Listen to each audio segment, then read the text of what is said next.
Hello students, welcome to Lex Tutorials. Please subscribe our channel for all latest educational videos. बच्चों, हम लोगों ने salts के बारे में पढ़ लिया है। सॉल्ट्स का पीएच के बारे में देखा है कि सॉल्ट्स एसिडिक भी होते हैं, सॉल्ट्स बेसिक भी होते हैं, depending upon strong acid, strong base, weak acid, weak base, कौन आपस में कंबाइन हो रहे उस हिसाब से। ठीक है, तो सॉल्ट्स के बारे में हम लोग को और जानना है यहाँ पे।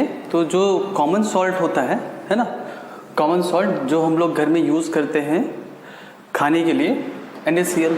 ठीक है, तो एक इसके बारे में हमें देखना है। और हमें देखना है क्या कि केमिकल्स फ्रॉम कॉमन सॉल्ट, ये जो NaCl है, इससे कौन कौन सा केमिकल्स हम लोग बना सकते हैं, हमें कौन कौन सा केमिकल्स NaCl से मिलेगा।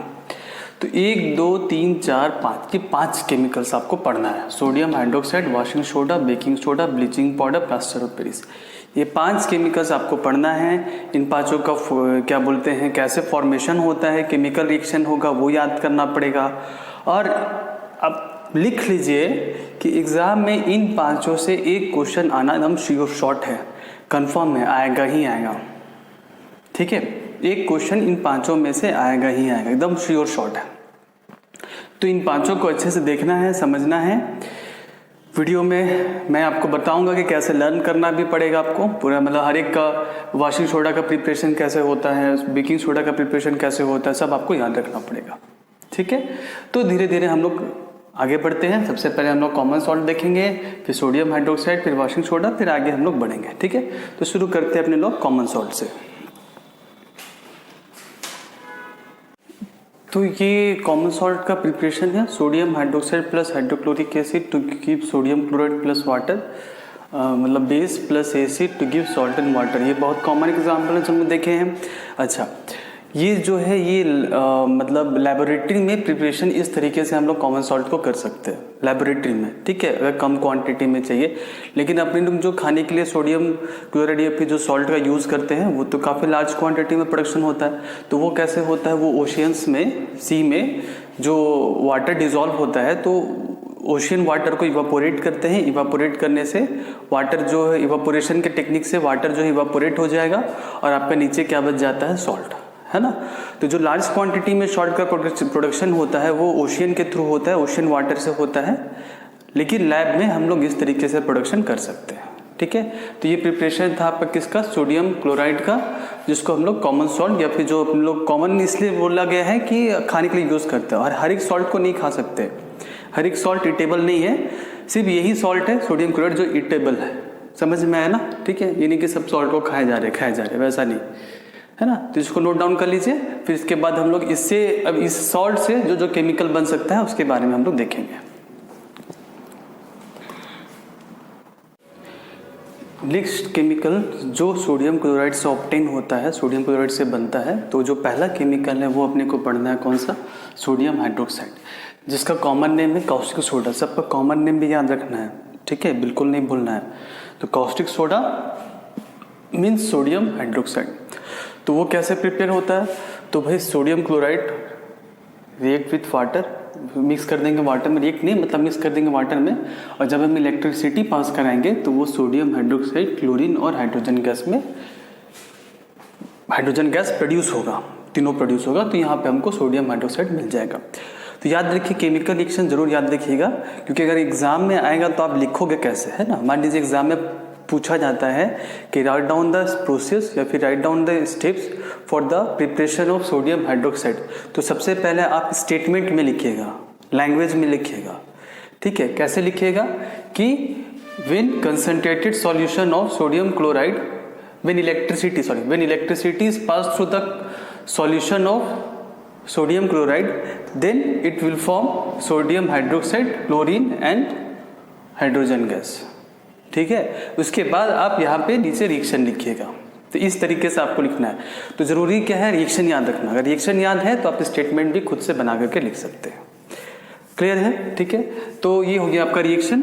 ठीक है, अच्छा, यहाँ पे कुछ कुछ बातें इंपॉर्टेंट हो जो अपने को देखना है, क्या कि जो सोडियम क्लोराइड का कंसंट्रेटेड सॉल्यूशन, मतलब अगर हम कॉमन सॉल्ट को काफ़ी वाटर में डिजॉल्व कर दिए हैं, ठीक है, बहुत ज़्यादा कंसंट्रेटेड सॉल्यूशन बना लिए हैं, तो उस सॉल्यूशन को हम लोग कहते हैं ब्राइन, उसका नाम अलग से दिया गया है ब्राइन। ठीक है, एग्जाम में आएगा ब्राइन, नहीं बोलना है कि नहीं पढ़े हैं ब्राइन, बिल्कुल नहीं बोलना, पढ़े हैं। क्या है भाई? Concentrate solution of sodium chloride. कहने का मतलब क्या कि जब नमक को हम वाटर में डिसॉल्व कर दे और काफ़ी ज़्यादा मात्रा में नमक घोल के रखे हैं, वे डिसॉल्व किए है, मतलब कंसंट्रेटेड बन गया, उसको अपने लोग क्या कहते हैं? ब्राइन। ठीक है, अच्छा chlorine gas is produce at anode, hydrogen gas is produce at cathode. ये भी इंपॉर्टेंट है। तो भाई ये हो क्या रहा है थोड़ा देखते हैं अपने लोग। ठीक है, तो सपोज कर लीजिए ये कंटेनर है, ठीक है, ये एक रॉड है, थोड़ा छोटा बनाते हैं ताकि, ठीक है, ये दो रॉड है जिसे इलेक्ट्रोड भी कहते हैं अपने लोग। ठीक है, एक को बैटरी से कनेक्ट कर दिए गए, दोनों को बैटरी से, एक को पॉजिटिव टर्मिनल से कनेक्ट किया, एक को नेगेटिव से किए हैं। ठीक है, तो पॉजिटिव इलेक्ट्रोड को क्या कहते हैं? एनोड। तो ये हो गया एनोड और ये क्या हो गया? कैथोड। ये हो गया एनोड, ये हो गया कैथोड। इसमें क्या डाल दिए भाई? NaCl डिजॉल्व है। ठीक है, स्विच ऑफ है अभी। ठीक है, स्विच ऑन करेंगे तो जैसे स्विच ऑन करेंगे इलेक्ट्रिसिटी पास होगा। इलेक्ट्रिसिटी पास होगा कहने का मतलब क्या होगा? फिर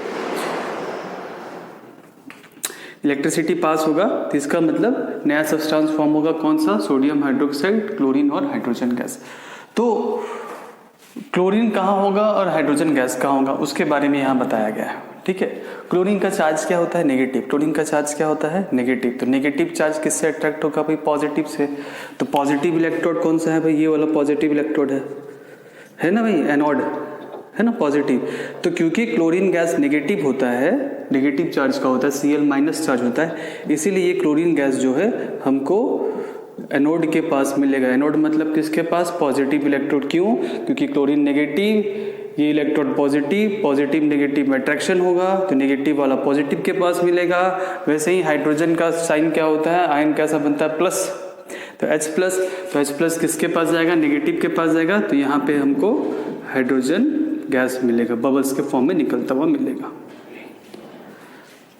है ना। तो ये भी आता है कि ये इस प्रोसेस में जो फॉर्मेशन ऑफ सोडियम हाइड्रोक्साइड का जो प्रोसेस है ना, उसमें कहाँ पे हमको, किस रॉड में हमको क्लोरीन मिलेगा, किस रॉड में हमको हाइड्रोजन मिलेगा, या फिर हाइड्रोजन किस रॉड में मिलेगा और क्लोरीन किस रॉड में मिलेगा, ये अपने को इलेक्ट्रोड में पूछा जाता है। ये काफ़ी इंपॉर्टेंट है। ठीक है, अच्छा एक और चीज़ है, this process is known as chlor-alkali process. ये भी बहुत इंपॉर्टेंट है बालक एवं बालिकों। ठीक है, तो ये क्लोर-अल्कली प्रोसेस बोलते हैं। ये जो फॉर्मेशन है ना किसका? सोडियम हाइड्रोक्साइड का। ये क्लोर-अल्कली, क्लोर मतलब क्लोरीन हुआ है, अल्कली मतलब ये अल्कली है ना, सोडियम हाइड्रोक्साइड बेस होता है, OH है मतलब बेस है। ठीक है, तो इस प्रोसेस का नाम क्लोर-अल्कली है। ठीक है, तो ये कुछ इंपॉर्टेंट बातें आपको ध्यान में रखनी है ना। तो ये हो गया आपका किसका? Formation of sodium hydroxide. इसको लिखना है, समझना है, और रिएक्शंस को 4 बार लिखिए। रिएक्शंस कैसे याद होगा? बच्चे हमेशा बोलते हैं सर रिएक्शंस याद नहीं होता है, तो पढ़िए आँख बंद करके, कॉपी में 4, आँख बंद करके नहीं, मतलब आँख बंद करके एक बार पढ़ लीजिए, आँख बंद करके उसको बोलिए 2 बार, फिर आँख खोल के कॉपी में लिखिए। ठीक है, रिएक्शन, हर एक रिएक्शन को 4 बार लिखिए, तभी याद होगा, नहीं तो बिल्कुल याद नहीं होगा। ठीक है, ऐसे पढ़ना होगा। NaCl plus H2O to give NaOH plus Cl2 plus H2 gas, ऐसे पढ़ना होगा, आंख बंद करके बोलना होगा 4 बार, फिर उसको कॉपी में लिखना होगा, तब जाके याद होगा, नहीं तो याद नहीं होने वाला है ना। ठीक है, तो ये हो गया आपका क्या? Sodium hydroxide. ये एक पहला केमिकल था जो हम लोग फॉर्म किए थे किससे? सोडियम क्लोराइड से। अब नेक्स्ट केमिकल देखते हैं, तो इसको आगे बढ़ने से पहले इसको नोट डाउन कर लीजिएगा।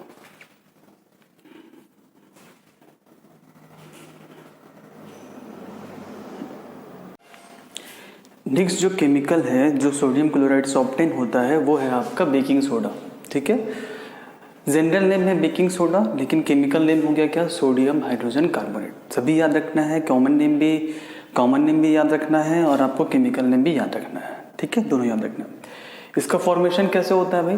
तो जब सोडियम क्लोराइड को मिक्स करेंगे एमोनिया, वाटर, कार्बन डाइऑक्साइड से, तब हमें मिलेगा क्या? Sodium hydrogen carbonate means baking soda plus NH4Cl ammonium chloride. ठीक है, केमिकल रिएक्शन थोड़ा सा लंबा है लेकिन याद रखना पड़ेगा क्या है, सोडियम क्लोराइड को जब मिक्स किया जाएगा अमोनियम, वाटर और कार्बन डाइऑक्साइड के साथ तो हमें मिलेगा sodium hydrogen carbonate plus ammonium chloride. ठीक है, तो ये हो गया आपका क्या प्रिपरेशन किसका, सोडियम हाइड्रोजन कार्बोनेट का। कैसे, सोडियम क्लोराइड को जब मिक्स करेंगे किसके साथ, अमोनिया, वाटर और कार्बन डाइऑक्साइड, तब जाके मिलेगा हमें क्या, sodium hydrogen carbonate plus ammonium chloride. 4 बार पढ़िएगा, 4 बार लिखिएगा, याद हो जाएगा। ठीक है, अच्छा, तो इससे कुछ यूजेस भी एग्जाम में आता है ना, इससे कुछ यूजेस भी कि सोडियम हाइड्रोजन कार्बोनेट या फिर बेकिंग सोडा का क्या यूज है। तो 3 यूज है। तो पहला यूज आपका लिखा हुआ यहाँ पे क्या, कि ये एंटासिड्स के बारे में हम लोगों ने पढ़ा है क्या, एसिडिटी ऑफ द स्टोमक, है ना, ये रिमूव करता है, हटाता है क्या, एसिडिटी ऑफ द स्टोमक। क्यों, क्योंकि ये बेसिक नेचर का होता है। ये कैसा होता है, बेसिक नेचर का। सोडियम हाइड्रोजन कार्बोनेट किस नेचर का होगा, बेसिक नेचर। स्टोमक में क्या प्रोड्यूस होता है, एसिड, तो न्यूट्रलाइज कर देगा, तो एसिडिटी हमारा जो है वो खत्म हो जाएगा। ठीक है, तो ये पहला यूजेस था और 2 यूजेस है, दोनों के बारे में हम लोग जो है वो देखेंगे। ठीक है, इसको नोट डाउन कर लीजिएगा।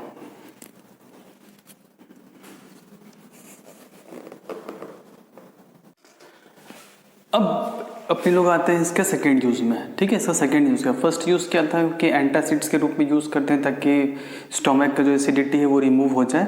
अब जो सेकेंड यूज है और जो थर्ड है, तीनों ही काफ़ी इंपॉर्टेंट है। फर्स्ट सेकेंड थर्ड है ना, क्वेश्चन आते हैं उससे। तो सेकेंड यूज जो है वो है अपना क्या, कि बेकिंग सोडा से हम बना सकते हैं बेकिंग पाउडर। ठीक है, क्या बोला गया कि बेकिंग पाउडर, बेकिंग सोडा से it is used for, baking soda से हम क्या बना सकते हैं, बेकिंग पाउडर। अभी बेकिंग पाउडर क्या होता है भाई, तो बेकिंग पाउडर केक्स में, ब्रेड्स में यूज होता है। ठीक है, ताकि वो स्पॉन्जी बन जाए। स्पॉन्जी मतलब वो फूल सके, उभार आ सके उनमें। केक देखिए ना, सॉफ्ट होता है, ब्रेड सॉफ्ट होता है, स्पॉन्जी होता है। ठीक है, तो उनको स्पॉन्जी बनाने के लिए, सॉफ्ट बनाने के लिए, केक्स हो गया, ब्रेड्स हो गया, ठीक है, उसके लिए हम लोग यूज करते हैं बेकिंग पाउडर, डालते हैं। घर में मम्मी से पूछिएगा, ठीक है ना, कि मम्मी बेकिंग पाउडर है कि नहीं, तो मम्मी बोलेगी हाँ बेटा घर में बेकिंग पाउडर है। ठीक है, आप देख सकते हैं। तो बेकिंग पाउडर किससे बनता है, बेकिंग सोडा से बनता है। ठीक है, अच्छा, बेकिंग सोडा कैसे बनता है बेकिंग सोडा से, तो जो बेकिंग पाउडर है वो कैसे बनेगा, baking soda plus tartaric acid, इन दोनों को मिक्स करने से बनता है। टार्टरिक एसिड आप लोग पढ़ चुके हैं भाई, कहाँ पे, ऑर्गेनिक एसिड में। टार्टरिक एसिड किससे मिलता है, इमली से, टेमेराइड से मिलता है। ठीक है ना, तो बेकिंग पाउडर किससे मिलेगा भाई, बनेगा baking soda plus tartaric acid. ठीक है, अच्छा, अब इससे केक या ब्रेड में कैसे इसको यूज करते हैं भाई अपने लोग, है ना, ये सोचने की बात है। तो कैसे यूज करते हैं, तो उनको हमको बनाना है स्पॉन्जी। क्या बनाना है, स्पॉन्जी। तो यहाँ पे लिखा हुआ क्या, कि जब baking powder mixes with water present in the dough, then the sodium hydrogen carbonate reacts with tartaric acid to evolve CO2 gas. कहने का मतलब बेकिंग पाउडर, ठीक है, मान लीजिए केक बन रहा है, क्या बन रहा है भाई, केक। तो केक के लिए उसको डो बनाना पड़ता है। ठीक है, जो भी उसका डो होता है वो बनता है। ठीक है, तो डो इडली में भी चाहिए, ब्रेड में चाहिए। ठीक है, तो जब डो बनता है तब उसमें हम डालते हैं क्या, बेकिंग पाउडर। अच्छा, डो बना है, इसका मतलब उसमें पक्का वाटर होगा पहले से ही। ठीक है, तो वाटर जो है वो मिलता है किसके साथ, टार्टरिक एसिड के साथ। किसके साथ, टार्टरिक एसिड। क्या बोल रहे हैं भाई हम, कि बेकिंग पाउडर को मिक्स करना है, किसमें मिक्स करना है, डो में मिक्स करना है। अच्छा, डो में कौन होगा, वाटर। बेकिंग पाउडर मतलब किसके बारे में बात हो रहा है, baking soda plus tartaric acid के बारे में। तो आप ध्यान दीजिए कि जब एसिड को वाटर में डिसॉल्व करते हैं तो H+ आयन निकलता है। एसिड को जब वाटर में डिसॉल्व करते हैं तो क्या निकलता है, H+ आयन। इस पूरे बेकिंग पाउडर, ये पूरा बेकिंग पाउडर हो गया ना भाई, है ना, ये पूरा बेकिंग पाउडर हो गया। इस बेकिंग पाउडर को जब डो में मिक्स किया गया, और डो में पहले से कौन था, वाटर था, तो इस पार्ट कम में से, बेकिंग सोडा प्लस टार्टरिक में से, टार्टरिक एसिड जो है वाटर में मिक्स हो जाता है और H+ आयन लिबरेट करता है फ्रॉम टार्टरिक एसिड। ठीक है, तो टार्टरिक एसिड क्या बनाएगा भाई, H+ आयन आएगा।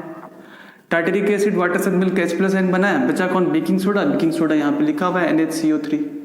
ठीक है, अब ये H+ आयन इस बेकिंग सोडा के साथ रिएक्शन करके बनाता है, क्या प्रोड्यूस करता है, CO2 गैस। क्या प्रोड्यूस करता है, CO2 गैस। इसी CO2 गैस के चलते ही क्या होता है कि जो मेरा केक है, अपना केक है, ब्रेड है, इडली है, वो सॉफ्ट होता है।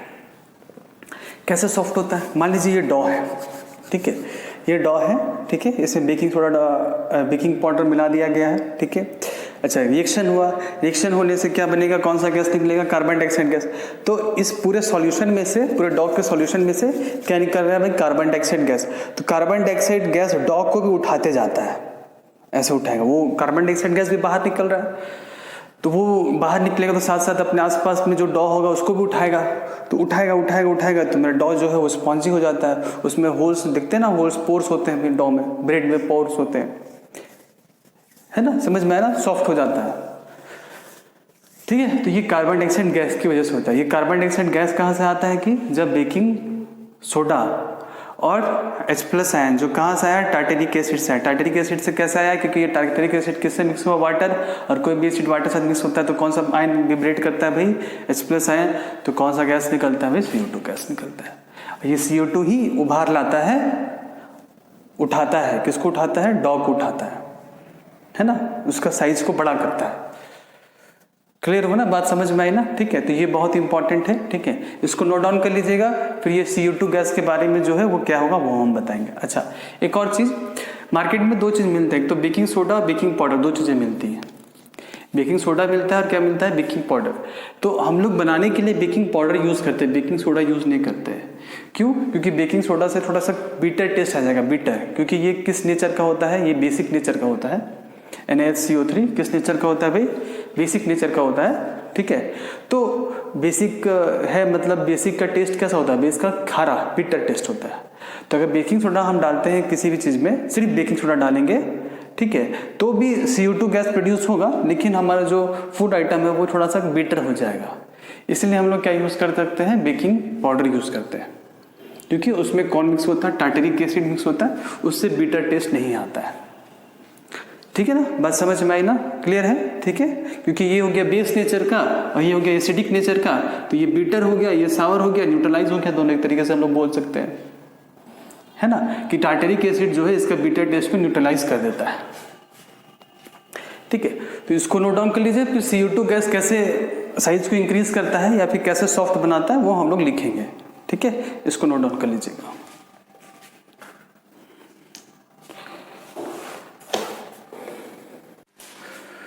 तो बच्चों यहाँ पे लिखा हुआ है कि कार्बन डाइऑक्साइड गैस जो है वो प्रोड्यूस करेगा, गैस प्रोड्यूस। तो जो कार्बन डाइऑक्साइड गैस प्रोड्यूस हुआ था, कैसे प्रोड्यूस हुआ था भाई, बेकिंग पाउडर का केस में, ठीक है। तो वो क्या करता है, स्ट्रैप्ड इन द वेट डफ, तो वो डफ है ना, डफ में अंदर में कार्बन डाइऑक्साइड गैस प्रोड्यूस हो रहा है। अब उस कार्बन डाइऑक्साइड गैस को बाहर निकलना है, तो बाहर निकलने के लिए वो क्या करता है ना, कि जो डफ है, डफ को भी ऊपर ले जाता है अपने साथ साथ, है ना, बात समझ में आई ना, ठीक है। तो bubbles out slowly making the cake to become rise, तो केक भी जो है वो राइज होता है ना। अगर नहीं डालेंगे ना तो केक राइज नहीं होगा, बिल्कुल भी नहीं होगा, ठीक है। तो ये हो गया आपका तुम्हारा आपका सेकेंड यूजेस, ठीक है। थर्ड यूज होता है कि इट इज यूज, जो बेकिंग सोडा है वो यूज होता है किसमें, फायर एक्सटिंग्विशर में। कैसे यूज होता है आप देख लीजिए, यहाँ पे ये कंटेनर है, ये समझ लीजिए एक सिलेंडर है, ठीक है। इसमें यहाँ पे बेकिंग सोडा डाल दिया गया है, एक अलग से टेस्ट ट्यूब है, इसमें डाइल्यूट सल्फ्यूरिक एसिड है, ठीक है। तो कहीं पे भी अगर आग लग जाता है तो हम क्या करते हैं, इस कंटेनर को, इस सिलेंडर को ऐसे मूव करेंगे, ठीक है, टू एंड फ्रो मूव करेंगे या फिर सिलेंडर को उल्टा कर देंगे, तो क्या होगा ना, ये दोनों आपस में क्या हो जाएगा, मिक्स हो जाएगा, ठीक है। पहले मिक्स नहीं होता है, लेकिन जब हम इसको हिलाएंगे कंटेनर को तो ये दोनों आपस में क्या हो जाएगा, मिक्स हो जाने की वजह से कौन सा गैस बाहर निकलेगा, कार्बन डाइऑक्साइड गैस। और कार्बन डाइऑक्साइड जब गैस बाहर निकलता है तो हम लोग जानते हैं कि कार्बन डाइऑक्साइड गैस जो है वो आग बुझाने में काम आता है, क्योंकि ये ऑक्सीजन का सप्लाई को क्या कर देता है, कट कर देगा। तो जिस सब्सटेंस में आग लगा हुआ है, जिस चीज़ में आग लगा हुआ है उसको ऑक्सीजन चाहिए, कार्बन डाइऑक्साइड गैस बाहर निकल रहा है, उसके जहाँ फायर लगा हो वहाँ पे ले जा करके छोड़ देना है, तो ऑक्सीजन का सप्लाई कट हो जाएगा, क्योंकि वहाँ पे चारों तरफ कौन आ जाएगा, कार्बन डाइऑक्साइड गैस, ठीक है। तो ये तीन यूज हो गया, पहला antacid, remove acidity, second cakes के केस में CO2 गैस निकलता है, और थर्ड आपका फायर एक्सटिंग्विशर, है ना। तो ये हो गया आपका क्या, बेकिंग सोडा, खत्म। और 3 सॉल्ट के बारे में हम लोग को पढ़ना है।